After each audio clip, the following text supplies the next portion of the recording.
नमस्ते। रेखा पारी YouTube channel पर आप सभी का स्वागत है।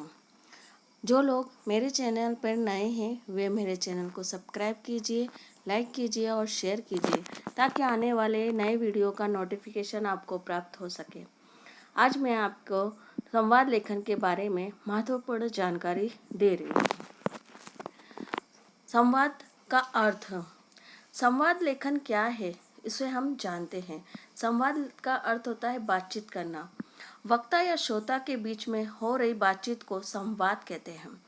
हम रोज आपस में किसी न किसी प्रयोजन से बातचीत करते हैं। बिना बातचीत या संवाद के जीवन की कल्पना असंभव है। घर में हम माता से, पिता से, भाई बहन सभी से आपस में संवाद करते हैं। यदि किसी दिन इनमें से किसी एक से बातचीत नहीं करते तो हर कोई सोचता है कि ये शायद नाराज है क्या, क्यों बात नहीं कर रहा है, और हम परेशान हो जाते हैं। इसीलिए संवाद का जीवन में बहुत महत्व है। आज हम टेलीविज़न, सिनेमा, नाटक आदि में पात्रों के संवाद देखते सुनते हैं। संवाद साहित्य विधाओं में से एक है। नाटक तो है ही पूरा संवाद। कोई भी कहानी, उपन्यास, स्मृति लेखन आदि संवाद के कारण ही मूर्त रूप पाते हैं। इन विधाओं में पात्र अपने संवाद स्वतः बोलते हैं। इन्हीं के माध्यम से कहानियाँ या घटनाक्रम आगे चलता है। इसीलिए रचनात्मक लेखन में संवाद लेखन का महत्वपूर्ण स्थान है। तो जानते हैं इसकी क्या परिभाषा है। किसी भी विषय पर दो या दो से अधिक व्यक्ति आपस में भावों और विचारों का आदान प्रदान करते हैं तो यह प्रक्रिया संवाद कहलाती है। संवाद को लिखना एक कला है। संवाद लेखन को प्रभावी बनाने के लिए महत्वपूर्ण बातें हमें ध्यान में रखनी होती है।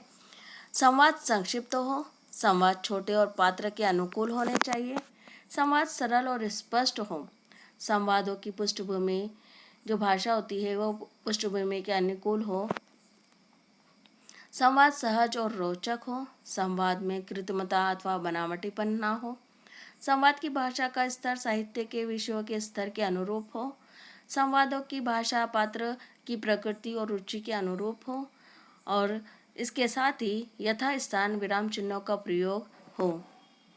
इसका एक उदाहरण देखते हैं।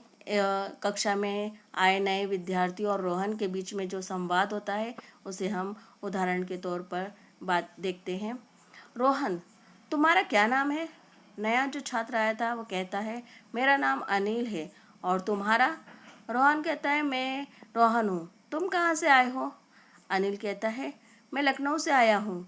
मेरे पिताजी का स्थानांतरण दिल्ली हो गया है। रोहन, वहाँ तुम्हारा कक्षा में कौन सा स्थान आता था? अनिल, वहाँ मैं अपनी कक्षा में प्रथम आता था। अपने विद्यालय की फुटबॉल टीम का कैप्टन भी कप्तान भी था।